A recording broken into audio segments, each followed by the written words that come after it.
ভাই কেমন দেখলেন এই জায়গাটা আরিফ এক কথায় বলতে গেলে অসাধারণ অসামান্য সুন্দর, কিন্তু আমার একটা মানে উদ্বেগের জায়গা আছে।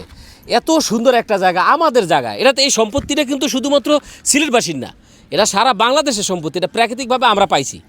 দুঃখের বিষয় হলো এই যে দেখো এখানে প্রায় 1/3 3 ভাগের 1 ভাগ এখন আছে, কিন্তু প্রশ্নটা হলো যে ওই সাইডে পাথরগুলো গেল কই, ওই পাশে পাথরগুলো গেল কই? পাথর কি আসলে 3 ভাগের 1 ভাগ আছে?